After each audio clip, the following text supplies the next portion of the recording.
Hi, babies. My name is Chrissy Tina across all social media platforms. And we finally made it to episode 2 of the Hi Babies podcast. I am so excited. Today, we have someone who is incredibly talented and near and dear to my heart. He has been so many places, has done so many incredible things. He is a multiple time MLW champion. He is the leader of the Bomaye Fight Club. Ladies and gentlemen, the suplex assassin himself. I can't even speak. This is how excited I am. Ladies and gentlemen, Alex Kane. Yay! Hello.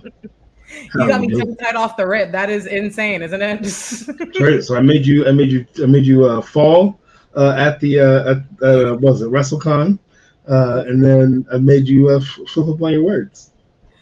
The Alex Kane effect. Absolutely insane. And a lot of the people who know me know that I'm already accident prone enough as is. So seeing someone who's incredibly gorgeous and as talented as Alex is, didn't exactly help my situation. And I really did faint in front of a few She thousand did. people at WrestleCon in Vegas. Yep. And you got to But catch she me. fell gracefully. She fell Oh, gracefully. oh yeah. It was real. It was real death drop It RuPaul was, Drag Race esque on yeah, my it was like part. it happened slowly, like a movie. It's so good to see you, Alex. How are you? I am doing great. How are you doing? I'm doing a lot better now that we finally have you on the pod, my love. And let me tell you, through hell, high water, and everything else, if there was anyone I was going to fight to get on here, it was definitely you. Because I feel like someone such as yourself is so ridiculously talented that you need to be seen. You have I to be do. seen. The universe needs to know exactly who you are. We're so in tune that we're literally wearing the exact same shirt today. Was there a prompt? Was there a text No. message between us? No. Nope. We just Not at all. know what's up. We just know what's up because why wouldn't I want Alex Kane on my body? I mean, Exactly. most people. Most people do. I mean, looking at my Twitter, sometimes most people do.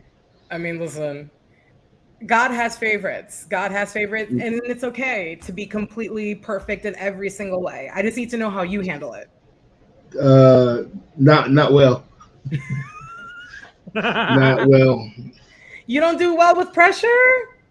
Uh, no. I mean, it depends on the pressure. Depends on the pressure. What is the most pressure filled situation you've had, both as yourself in real life and as your amazing character, Alex Kane? And how have you dealt with these things? Like as I guess as Alex Kane being world champion, that was a pivotal moment for the character. Because I kind of had to make the belt mean something again, but I also had to prove myself that I could be, a world champion. I could have these main event matches, that I could deliver on every single one of them, deliver on every story. So that was probably the most pressure I've ever felt as a professional wrestler, and then I guess as a person, starting my personal training job. So I work at Crunch Fitness, um, and just kind of like getting over the nerves of talking to people, um, and trying to kind of let my personality shine through more, talking to prospective clients and stuff like that. But now it's a lot easier. But at first, I was just like, I don't know how I'm gonna do this. I don't know how I'm gonna do this. My manager's always like, "Oh well, you're a wrestler." Like, yeah, that's different. I'm not myself. Like, I'm playing a character. And if I get mad, nervous, or anything like that, or whatever, I can just grab somebody and throw them away.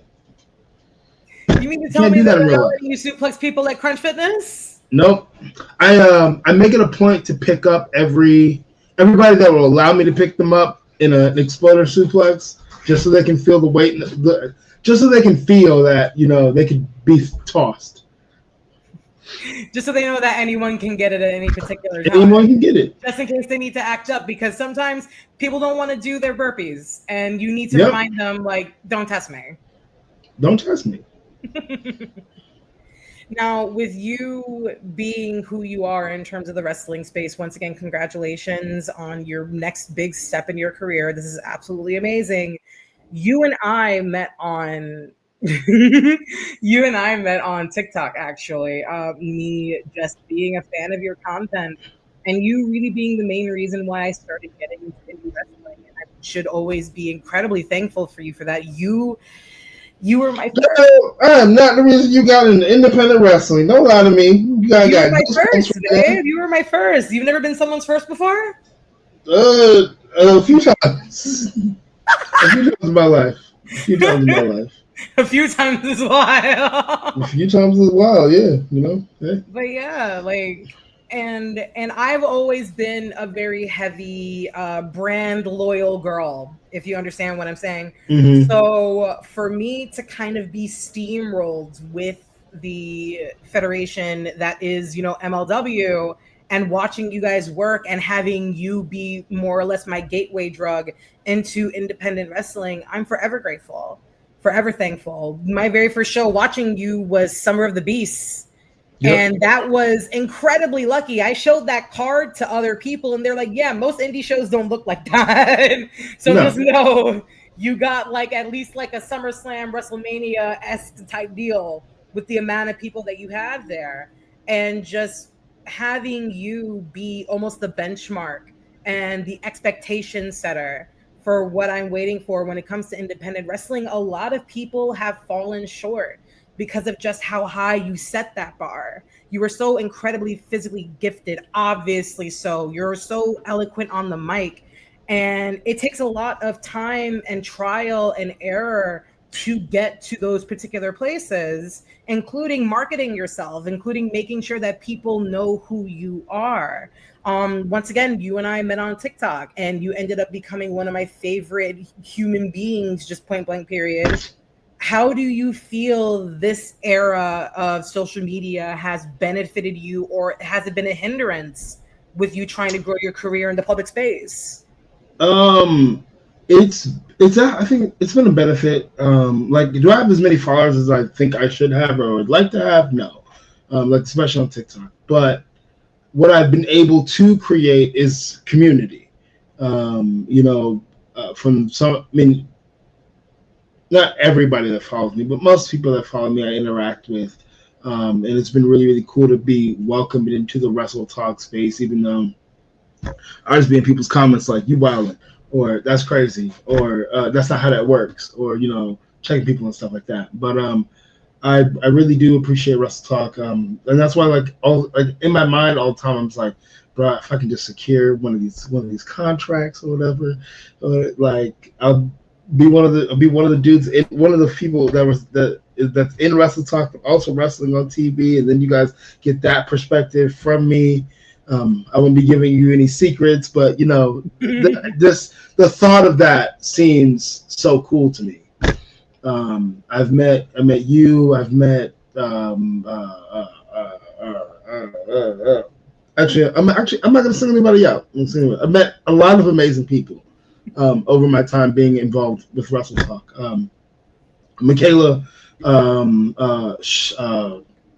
Our dear sweet Michaela, who just graduated college, Pat the yes, Wise just Man, you've graduated worked with us college. before, Miss Yep. Evie 216. A lot of the people Abby, in my particular crew have gotten very mhm. lucky in being able to. Wise man. Wise We do love Wise Man here. I am a particular Wise Man stan myself, if no one else knows, but I think it is very important for them to know. When I say them, I mean just the wrestling community in general, to see that more human side of a performer, based whether or not it's your views on life itself or your style and sense of humor or things of that nature.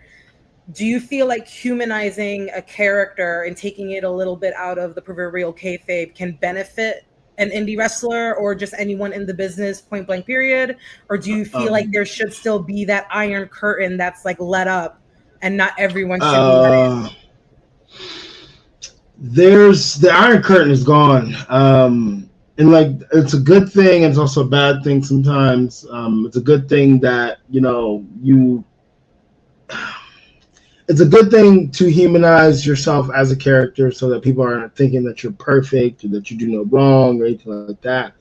Um, it's a I guess it can be a bad thing because like some wrestling fans are just not good people. The way that they talk about wrestlers and the way that they treat them um, sometimes is absolutely mind-boggling. Um, but then they want wrestlers to interact with them, and it's just like if y'all would just be like y'all would chill just a little bit, not act like we're friends, unless we are friends, like me and Chrissy Tina. Um, but yeah, so I guess and so it's good to humanize yourself as a character, but also there's always some downsides to it. But I think again, like I said before, I think building community within a wrestling space, I think is the best rather than just having a million fans or whatever. Because like a lot of those people aren't necessarily like it's not a genuine connection or whatever. They just watch you on TV, but you never talk to these people. Yeah, I'm pretty sure the very first time I ever met you was for the Summer of the Beast show, and I brought food. And if you really just want to, like endear your favorite wrestler to you, feed them. Feed Honestly, them. it's really not that hard. What was it? Was it? I think it was Swedish fish and Yeah. Pringles. Yep. Swedish fish and Pringles. It was like feeding a mogwai. Just had to make sure it wasn't like after dark or like I couldn't get him wet. It just had to be by a very specific time. But yeah, I'm sorry.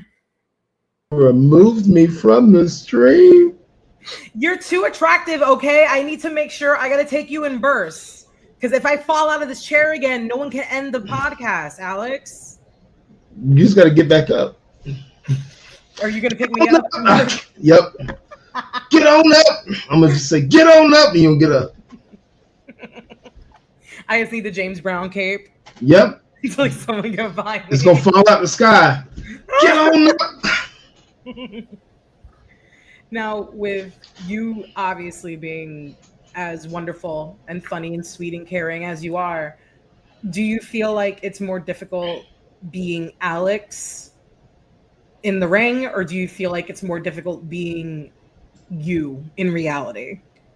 If you could wake up tomorrow and have the version of that character be who you are for the rest of your life, are you picking Alex Kane, the suplex assassin, or are you picking Alex who works at Crunch Fitness and goes I'm home? picking Alex Kane, the suplex assassin, because Alex Kane, the suplex assassin, is everything that I want to be in real life, but I can't be for obvious reasons.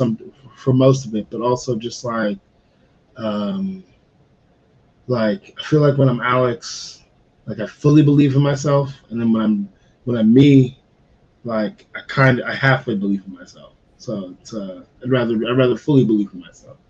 But like that's only when the music hits or whatever. Once the music hits again, whether it's my music or their music or whatever, then it kind of that goes off, and then I'm back to being myself. So I'm working on myself to where I can be. I can fully believe in myself as both people.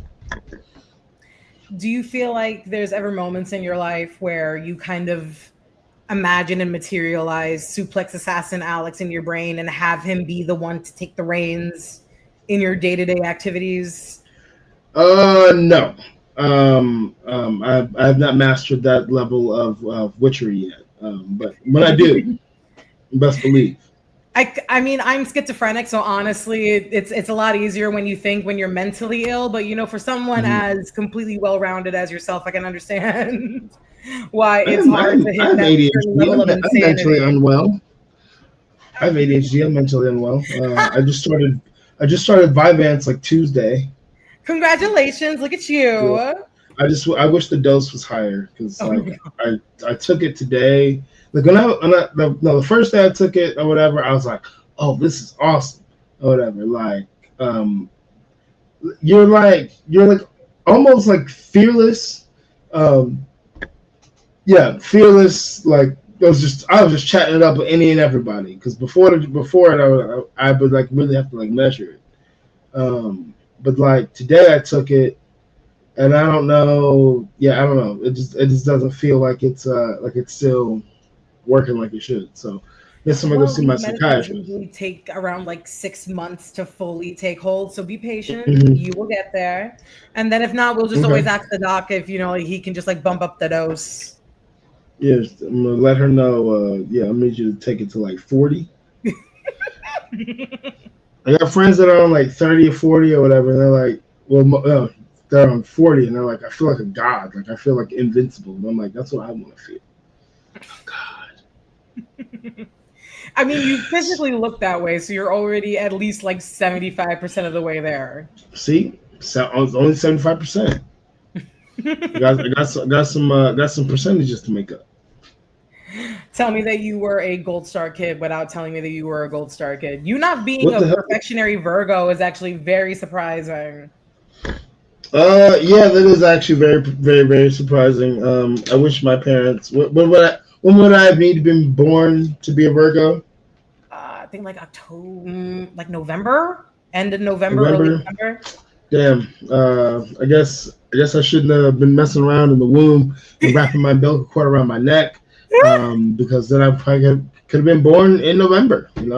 You were just training. You were just training. I was That's just all it training. was. You were just really focused. Yep, just getting my pulls in and just wrapped around my neck. I was like, get me out of here. Alex, please. I have to Get me post, out of I here. have to post this on the regular This is the medicine. This is the medicine. Oh my god. Get me Oh my out of lord. here.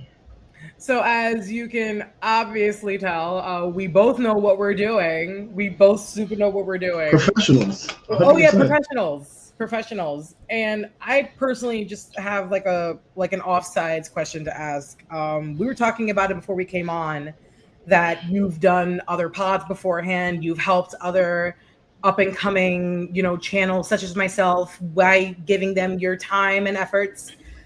What can't you stand? Help me help the others that are up and coming. What can't you stand as a I can't. podcast guest? I can't stand when podcast hosts don't do their research. Like you can quite literally type in Alex Kane and I come up on Google. Yeah, like Wikipedia, all that shit. I come up on the internet. You can look me up. I look myself up a lot because I be showing people at the gym like I'm a professional wrestler, like for real, which is the coolest thing ever. But yeah, do your research, bro. Like you shouldn't have to. I shouldn't have to do 7 interviews and answer the same 6 questions every time. Like I have other interests. Sometimes, or maybe you can introduce me to a new interest or whatever. But like, let's like have a conversation and not be you like I don't know questioning me the entire fucking time. It's like asking Batman how he feels about his parents dying 8 times in a Yeah, row. exactly. Like I don't want to answer these questions. We I want all to talk know about fun Peter stuff. got bit by the spider, guys. We can do something else now. Yeah, exactly. 100%. So for everyone who is watching and who is looking to have our dear sweet Alex Kane as a guest, make sure that you do your research. It's a Google search away, guys. And also Google is free, at least for now. Also, don't be looking at me crazy when I tell you I got a price to come on your podcast. Like, what do you think? This is work. This is work. I'm hanging out with my friend, but this is still work. Okay. In all honesty, he is completely right. Once again, guys, just as a little inside scoop to help anyone who is here and watching grow their own channels, no matter how much you think that indie wrestling it may be small and insignificant, these are still people who work incredibly hard, who put their bodies on the line just as much as anybody on quote unquote major television. Pay them their dues. And when I say pay them their dues, I mean like Zell them, Cash App, Venmo, something, carrier pigeon, smoke signal, find a way. But just Indie like you wrestling want to is get paid for your huge. job, so does he. It's huge. Indie wrestling is huge. There's no minor leagues to wrestling. There's the independents, and then there's WWE and AEW and TNA and MLW and all that other stuff. But like as far as like the indie, like the true, also GCW. But as far as the true indies go, yeah, it's not small or insignificant. I don't know why people think that. I mean, most of your favorites that weren't born out of OVW back in the day or the PC were independent wrestlers, and they sometimes tend to be some of the best. Um, so like I need y'all to put some respect on independent wrestling. Like you want to see some, you want. I mean, yes, there's definitely a spectrum of it. There's a lot of garbage into wrestling going on, We don't whatever. name names. We don't name But names. on the other side of the spectrum, on the high level part of the independence, there's a lot of good wrestling going on. There's a lot of talented people that I hope one day get they get a shot or whatever to show that off. Um, but yeah, and an independent wrestling show is going to be 1,000 times more intimate than a televised show will ever be. You'll probably have an even better time because you're so close to the action. As long as you don't go to a wrestling show and sit on your hands like you didn't pay to be here, Oh you'll be yeah, fine. absolutely. I made sure you heard me so much so to the point where I think my voice picked up on the YouTube broadcast. I So was when very I loud. so when I'm talking about independent wrestling shows, I'm not necessarily talking. I mean, MLW is independent of, I guess, the major shows, just like TNA is independent of the major shows. But I mean like independent shows, like if Battle Club Pro or yeah, because I'll be in Brooklyn next weekend at Jobber Slam or whatever. That's what I mean by independent wrestling show. That's an independent wrestling show. Um, MLW is still, yeah. I Would you don't. consider it mid-range now with how much the popularity has grown? Yeah, I mean I think they've always been mid range esque. I never really considered them an independent. Or if you did call them independent, they're independent with a budget, but uh, but yeah, I don't say consider them an indie or whatever because they have like sponsors and they have fucking not well sponsors. They have investors. That's an entire business. So a limited liability corporation and all that other shit. Like that's a business. Um, like most independent shows aren't that. Most independent shows don't have a team of people scouting talent, looking at this, that, and the third, whatever, trying to make their show better. They just, rely on people messaging them, or if somebody has the hot hand, they message them. But like most independent wrestling promotions are not ran like businesses. If some dude has money and he has the book, or his friend has the book, and they're just booking matches. MLW to me is more of a well, it's getting away from it. But when I first started there, it was more of a TV show type deal. Now it is getting into just being wrestling. And you've played an incredibly large part of that. You were named on some of the biggest lists last year in terms of just like even an example like PWI's top 100. And Yep, that's something number 25. incredibly like you need to be so proud of that. I don't And know. I know I am. Being the, I mean, some people don't consider me an independent, or didn't consider me an independent wrestler at the time because I was signed to a contract, but I was also wrestling on independent majority of the time anyway. So I'm an independent wrestler. Um, but like to be ranked that high on the PWI was fire. To be ranked above a lot of people that are on television, which just means that like the run that I had to put me in that place was next level. Um, so when some like bigger name wrestlers try to act like, or maybe either they're trying to act like, or they just don't pay attention to wrestling, but they don't act like they don't know who I am, and I'm just like, dog, like you just not pay attention to the industry? Is that what we're doing here? You don't pay attention to the industry at all? Um, but like, and then like fans, independent wrestling fans, like how at this juncture do you not know who the fuck I am? Like I ain't trying to big league you or anything like, but how do you not know? Like little sidebar ish, but still in the same vein. Um, so one of the promoters that he him and some promoter kind of gave me my first break.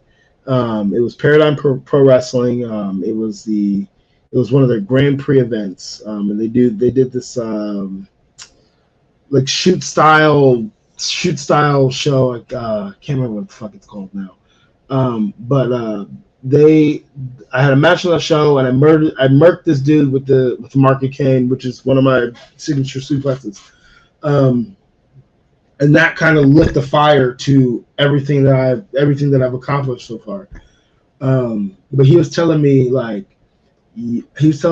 you have to realize that you're really like that. And by really like that, you're really good at this. You're really really good at this. And he said that like your humbleness got you to where you are, but like, and I'm not saying that you need to shake being humble or whatever, because like there's a time and a place for everything, but you have to get it in your mind that you are really fucking talented. No matter if people recognize it or not, you are really fucking talented, um, and good at what you do. And like I think that's the thing that I've always struggled with, like even outside of wrestling, like coming up playing sports, like the coaches have always been like, you have all the tools, I just don't know why you're not putting it together. And I feel like with wrestling, I'm finally like putting things together, but like there's just that's still that little bit of like self-doubt in there, because like I'm not like I'm booked. I'm booked pretty nicely, but I'm not as booked as I would like to be. And like reaching out to promotions and doing all that shit or whatever, and like really having to like grind for it, other more than other people have to really grind for it, and those people haven't done it nearly as much as I have. It's annoying, but the thing I always have to try to remember is this business goes in peaks and valleys, and like timing is everything. And like if you keep putting in the work that you're putting in, it's eventually gonna pay off in some way, some form or fashion. It's gonna pay off. Um, I think that any one of these American companies or even Japanese companies or whatever would be stupid not to pick me up. They'd be stupid not to have me on their fucking roster. I bring a lot more than some people that they have on their rosters now.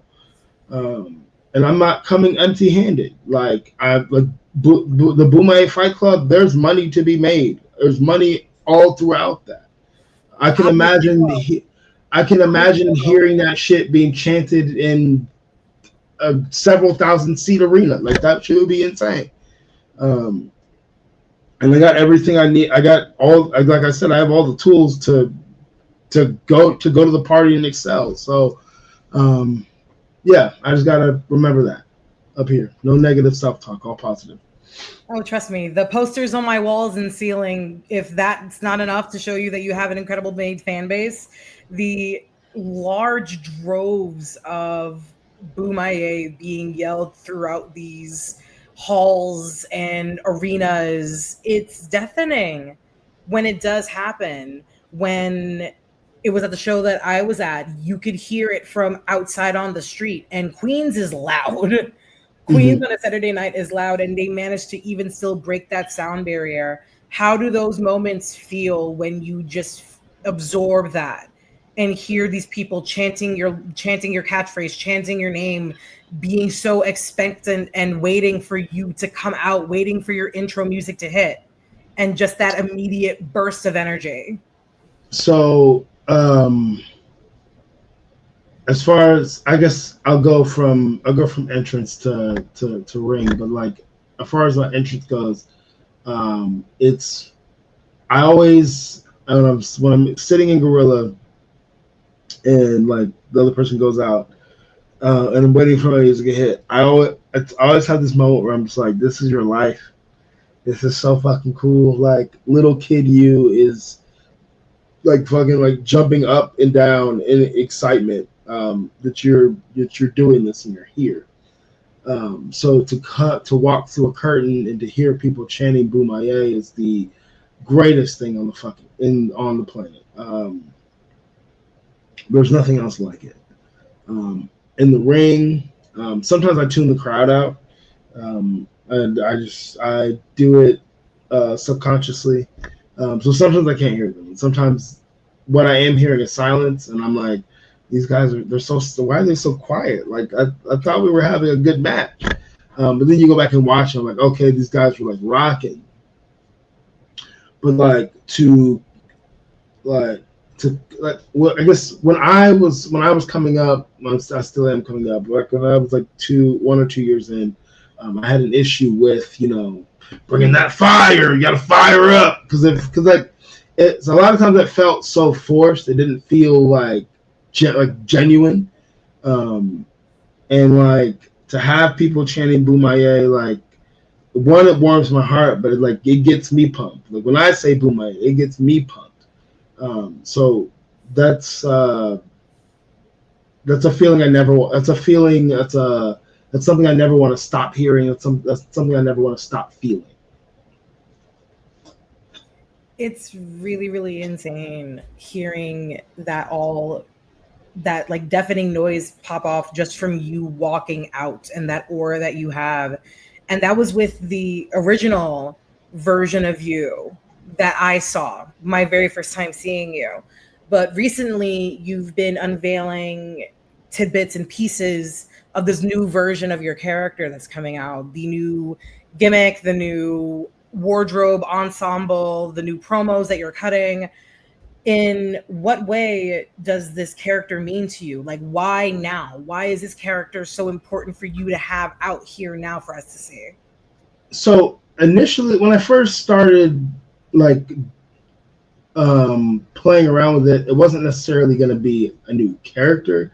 It was just going to be a new way to dress, because like wearing suits and wearing button downs and stuff like that, I don't didn't even really fit me then when I was doing it. I was just doing it because it's something that kind of carried over from being world champion, because I wanted to present myself the best way I possibly could. I always liked the 70s aesthetic, but when I had a mohawk, I was like, these don't go together. So I'm not gonna try to piece these together. So when I cut my hair, and I was trying to make a decision on what I would do, like, because I'll send you the pictures. Actually, I'll send them now, of what I was thinking, because I had this haircut back way before I started wrestling. But Sorry, guys, this is exclusive stuff. Only I have access to. My apologies. so I used to wear that. And I liked the cut. It's like it's the blade haircut. And I was like, okay, yeah, maybe I'll do this. absolutely. Maybe I'll do this. But then I was just thinking, like, no one's. I mean, there aren't really a whole lot of afros in wrestling right now. Everybody's got like some like super like modern haircut or some, I don't know, something that their barber came up with. But like no one's like rocking like a 70s afro. So that's why I made it my mission to be like, let me grow my hair out. And like it was I guess it was kind of hard cutting the mohawk off, because I was like, this has been a part of my identity for so long. Like, am I gonna be the same wrestler without the hair? But I ended up being the same wrestler. So I was like, okay, cool, awesome. So then like MLW started to like they like the wardrobe change or whatever. And they were like, hey, maybe you should start talking like this. Maybe we should present you like this. So that's when it kind of became like, okay, I guess this could be a new character. And then I think I did my like first promo, like I've been doing my promos now, and I'm like, this is a lot of fun. Like yes, I do miss like the super aggressive promos. I really do. But like to play this calm, cool, collected, badass, amazing. So like now I'm trying to like find not to jump in head first, but to just like find like little ways to like tweak the character here and there until it becomes a full living, breathing thing. Like I've changed all my social media bios and stuff. When I post on Twitter, it's very reminiscent of Black Dynamite and Shaft. You whether actually got it's shouted match out by footage. Jamie Hayter not too long ago from one Yeah, of your yeah, yeah, I did. posts. Because she also wears the 70s aesthetic. She does it Yeah, really, very really Mod well. Squad-esque situations. Yeah. Yeah. And I remember I was like, we gotta like do like a buddy cop like vignette or something like that. Like I just that it would feed families, it would feed generations. I believe one of the Um, comments in that post was the name of the TV show would be Cream and Coffee, and yeah, I'm already on season 6. I need to know exactly what happens. I need it now. I want it so bad.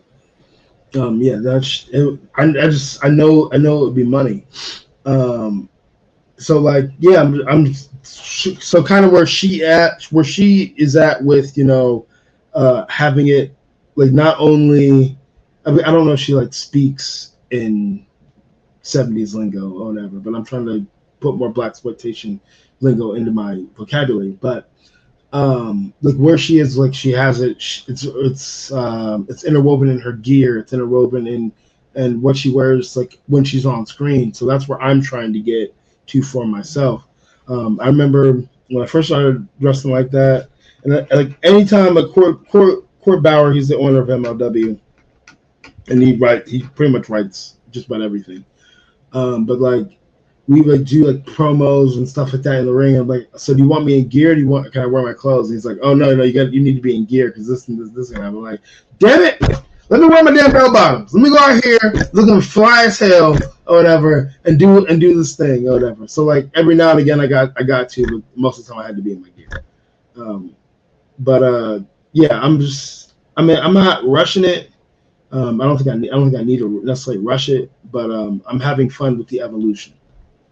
I just think it's so important for people to remember, especially when it comes to things like gear, that these are all statements about who you are, about your internal thoughts, your beliefs. And over the time that I've known you, your gear has had a lot of almost political references in it, going from the Black Panthers to Shaft and Black Dynamite being anti-establishment written style characters, and even you in your own life, in your real life, with things like your TikTok page and you very eloquently speaking on current world events and being as highly educated and well versed as you are when it comes to these things. Do you think that this all kind of feeds into these versions of the characters that you are and the way that you want to represent them? Yeah, like the politically and socially conscious part of the character started even before the I guess where we are as far as with the version we're at now. Like even when I started the Bomaye Fight Club, like my idea was well, Mr. Thomas's idea was Black NWO or whatever, which makes sense because that's kind of what we were.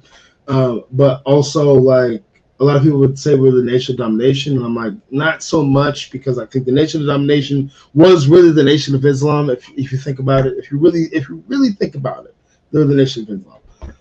I was more thinking of we were the Black Panthers because Bomaye is for the people. I don't care if you're black, white, Hispanic, Asian. I don't give a fuck. If you down if you with the mission, if the mission is submission, then Bomaye is for you. Now, can everybody of every shade be in the actual fight club itself? No, because that's where the Black Panthers were. You can walk beside us.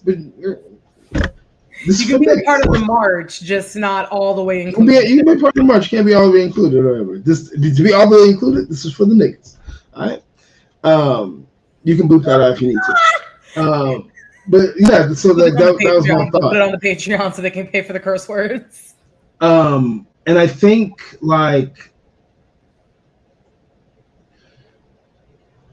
most people who have some sense about them understand that and they're okay with it. Because like man, I remember it was maybe like a few months into my reign or whatever. I was in New Hampshire one time. And I had all of these little kids, little white kids, or whatever, look like they go to the country club all the time, going nuts, chanting Bomaye for these 3 black dudes or whatever. Me, Bougie, and Jay Haru. Um, and I'm just like, we got these motherfuckers wrapped around our finger. They're in a black person in the crowd right now. This is insane. This is crazy. But like this, I think like the messaging and then like the stuff that I put on social media, like I don't. I'm always like a little like worried and stuff like oh, is what I'm saying, is it too far? Is it too crazy? And like I have definitely toned down a little bit. Um, but like I look at some of the stuff that people that are of lighter complexion than I am get away with, and I'm just like, Well, I mean, nothing that I'm doing is nearly that bad, but y'all still rocking with it. So, but I do think it's weird how we're trying to, in this current political climate that's been boiling up for years. But in this current political climate, we keep trying to act as if this world of wrestling and this world of politics are not intertwined. We keep trying to act like wrestling is apolitical, and it's not. It's not. It's probably one of the most political businesses on this planet. One, because it's predetermined, and two, there's only been like 5 black world champions in the longest running wrestling show in North America. Maybe there's a little bit more, but I can only think 5. And like that has to do something with politics, whether it be like governmental politics or politics backstage. Like, just it does nobody any favors to act as if they're not intertwined. You had Donald Trump on TV at one point. You had Barack Obama, a fake Barack Obama and a fake Hillary Clinton on TV at one point, or whatever, battling it out, or whatever, which was weird. But you had them battling it out. Like, you made your show political. Now, was the political discourse as bad as it is now? No, it wasn't. It was weird because people hated Obama because he was Obama. I mean, there's other reasons to hate that man. But at the time, he was just a black dude who sounded like a rock. But like now, like you got dudes like Logan Paul. I mean, Logan Paul, I think is a terrible human being. But like you have him doing, like, he went to the forest in Japan or whatever, where he wasn't supposed to have a camera, and people were you know what I'm saying? And like then to act like, oh well, you know, people just don't like me because I'm famous, or people don't like me because I'm rich. I'm like, no, dude, people don't like you because you don't take accountability and you do stupid shit. But yes, talking about the political stuff that's going on around us, that's either affects you or is going to affect you, is not happening. Like, it just doesn't exist. Like, wrestling's just all apolitical. Like, politics don't matter. I'm like, you can't do that. It's going to. I know I'm ranting a little bit right now, but politics permeates everything. Everything. Every facet of your life, whether you want to acknowledge it or not, it's there. If we talk about race is in everything. It is mixed in, whipped in with everything, whether you want to acknowledge it or not, because that's what the country was founded on. Like, there ain't nothing you can do about that. I mean, other than dismantle the system of white supremacy and racism, but we're not there yet. But like, it's like these themes are there. You can either acknowledge them, use them, teach a lesson somewhere. You know, that would be great. I know TV shows today don't really teach lessons anymore, but that would be great. That would probably be great television, to have some real life lessons being taught on TV. That'd be fucking great. No one's doing that. I think so yeah, Bomaye and you are kind of examples of that. Examples of lessons being taught. Like you said, those few boys in New Hampshire that were the only, like some of the small white boys cheering for you guys, and not a lot of black people or brown people in the ring. It goes to show that things like that hatred, it's taught. It's not just inherently given to you when you're born. Those boys loved you They for did. what you were for them, which is a superhero. They didn't see Essentially. you as anything else. They saw you as someone that they aspired to be. And you are that, not only for the kids in the crowd, but for the adults as well. And that's what needs to be seen. That's what needs to be shown. Where is this? I wrote this character thing. I'm trying to find, because there's a really nice nugget of information in there that I liked a lot. I can't find it. Hold on. In the meantime, ladies and gentlemen, please make sure that you are following Run the Rope Stots Shop, Run the Rope Stots Shop, where you can get all of your amazing wrestling merch needs.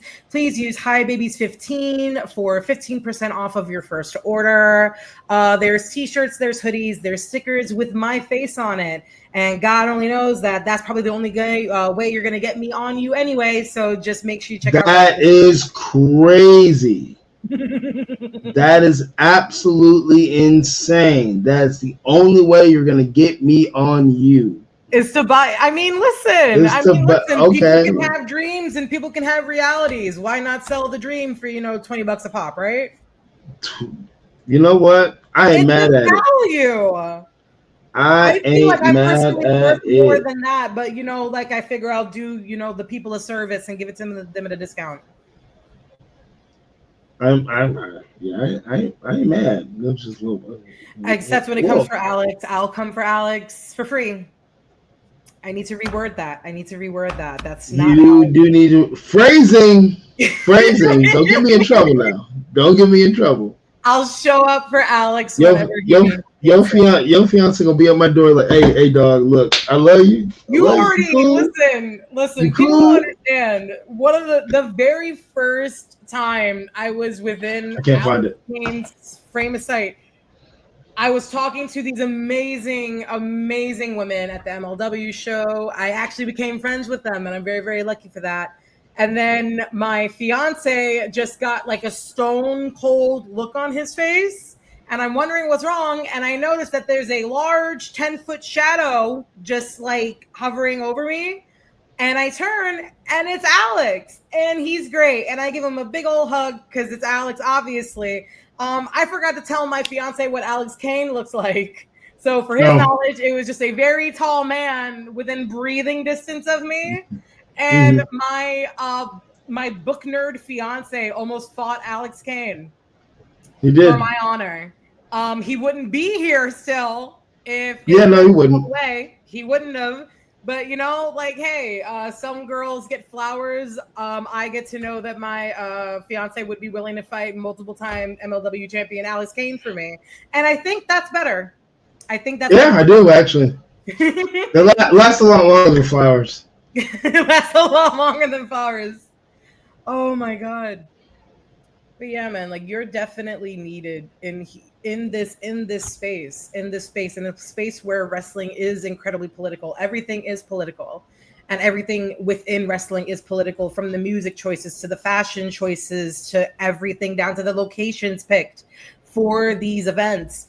Having someone like you in that ether is so incredibly important. So there's kids out there that can see that there's people who look like them, who sound like them, who have their same beliefs as well, that believe that no matter who you are, no matter what you do, you deserve to be seen and validated and heard. And it is so incredibly important for that. And you make it so to where I can live in a world where the kids in my life have someone to look up to in the wrestling space because you exist. Because you're here. It wouldn't be the same if you did not exist in this time and space. I can happily show the kids that I volunteer with episodes with you and videos with you and programs with you in them, so they have this amazing person to try and strive to be, not only someone who is amazing on the mic and has incredible athletic strength, but also someone who has a very diligent moral code, someone who I would want them to become in the future. So from the bottom of my heart, Alex, and I mean this with every part that I am, thank you for being exactly who you are. Because the business needs exactly who you are. They need a dose of reality. They need the Bomaye Fight Club. They need the Suplex Assassin. And I wouldn't change anything about you, because no matter how raw or hard hitting you might be for other people, sometimes people need to be made to feel uncomfortable so they can get that big dose of reality. And you are indeed that dose of reality. You are what people need to see right now, so they can know what a better future would look like as long as they stay the course, and you are that course. And I'm incredibly thankful for who you are and what you play in this space. And I really wouldn't have it any other way for you, except for you being even more successful. I'm gonna clip this, and then I'm gonna just post it like every day on my social media. You deserve it. You deserve it. Everyone will tell you what you do wrong in the ring or a misstep you may have in a promo.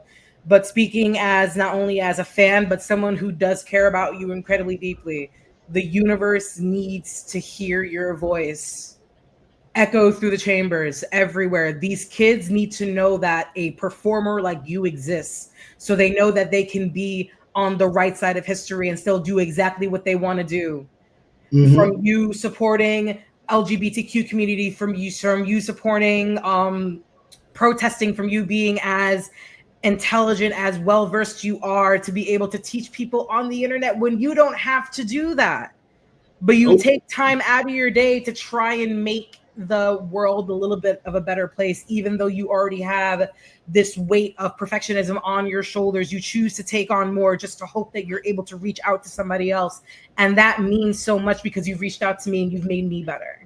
You've made me want to push. You made me want to learn. You made me want to educate myself on things.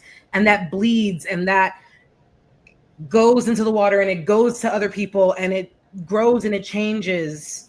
And if it wasn't for someone like you, I wouldn't be the same. I wouldn't be who I am sitting in front of you right now. The people who I interact with, who I'm able to give your bits of wisdom down to them, they wouldn't be the same either. You've affected all of us for the better. And you will continue to do so in this industry, and you will continue to do more, and you will continue to grow.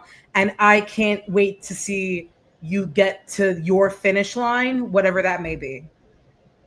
I can't wait either. We are incredibly proud of you. I appreciate you pouring life into a young Alex Kane. I really do appreciate it. If I could cry right now, I would. He's like, the Bomaye Fight Club doesn't cry. Not on camera, at least. No, it's really. I'm gonna be real for you. It's really, really hard for me to be vulnerable. Like I think I was using. It's not good to use ChatGPT as kind of therapy, but like it's not therapy, but it's like it's a good way to like talk through your shit. But like I think growing up with ADHD, and like not grasping things as fast as every other kid would, and stuff like that. I a lot of times felt like I was stupid, or that I was incompetent, or that like I was just so different, and within that being different, not worthy of love, not worthy of compassion, not worthy of having friends, not worthy of anything. And all I needed in that moment was to hear that, okay, yeah, you're different. That's cool. That's beautiful. It's beautiful even. But like you're not broken. You just need different tools. That's what I needed to hear as a kid. But that's what the supercomputer told me, and I broke down crying. Like it was something. But like it's that release, because therapists are expensive. So to have a supercomputer on my phone, then I can just be like, hey, look, this is how I'm feeling. And to kind of work those traumas is nice. I mean, I will still see a therapist, but yeah, like, yeah. So yeah, being vulnerable is hard. So like when when like when people when people are marking out over me that or people are marking out over me or people are like pouring into me, it's uncomfortable for me because like I don't know what to do with it. I don't know how to like act. I don't know how to I don't know how to accept it sometimes. But like I need to. I need to accept it. I need to believe it. I need to not run away from it. But yeah, it's a work in progress. It's a work in progress. That was a real moment for you guys. Real moment for you guys. I was just gonna say, see, ladies and gentlemen, even the great Alex Kane himself has bad days, and there's ways to get through it. So, as someone who goes through what you go through, as also someone who is a little neurodivergent to themselves, and for it being Men's Mental Health Month, what do you do, being Alex Kane, to self-soothe? Mental health is such a very strenuous topic when it comes to the male population, so much so to the point where sometimes people just shoot past it thinking that it's a non-issue, when that's definitely not the case. So for someone who goes through as much as you do on a daily basis, what do you do as Alex Kane to self-soothe for those tough mental moments? Truly, what soothes me is being in the ring, really and truly. It's the only time where I'm not thinking about anything else going on in life other than what needs to be done in the match itself. But like, I'm not thinking about what's going on at home. I'm not thinking about what I'm going to do after. I'm not thinking about any of like anything that I'm struggling with in life. It is just me, my opponent or opponents in the crowd, and the energy that is being put out. So that's soothing for me. And then also like working out, like it's not like I know a lot of people go to the gym and they're like, oh, I'm angry and I'm gonna lift weights because I'm angry. I'm like, nah. I mean, it's what lifting weights for me is one. It's therapy. But to just push myself to certain points or whatever, and like succeed in that, and like congratulate myself. That feels good.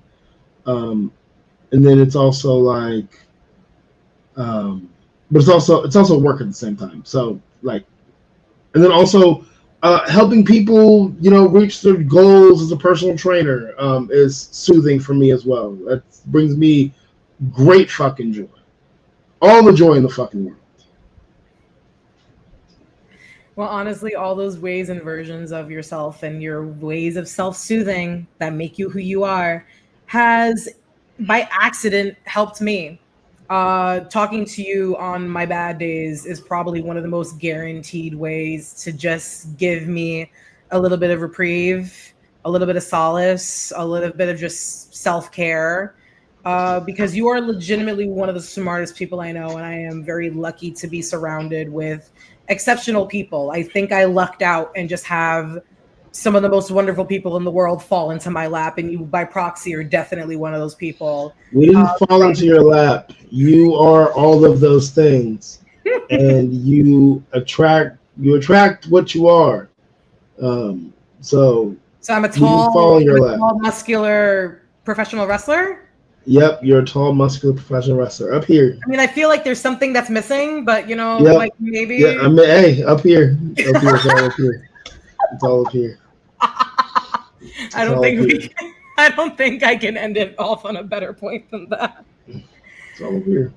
Ladies and gentlemen, this has been Alex Kane. This has been the Alex Kane. This has been Bomaye Fight Club Alex Kane. This has been multiple-time MLW World Champion, Suplex Assassin, completely well-versed in every aspect of life. Alex Kane, do you want to be like him to be a better person? Yes, you do, Alex Kane. And man, I really don't know what this timeline would be if you weren't in it. I really don't even want to think about it. I couldn't imagine it. The world is better off because of the Bomaye Fight Club, and the world is better off because of you, Alex. Thank you so much for being here. Thank you for having me. Thank you for loving me. You're my friend. Thank you for loving me. Your friend And believing in me. And believing in me.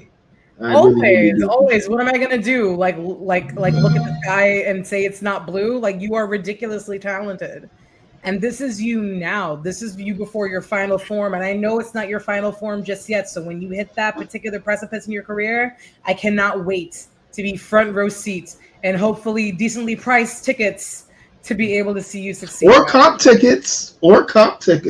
Hey.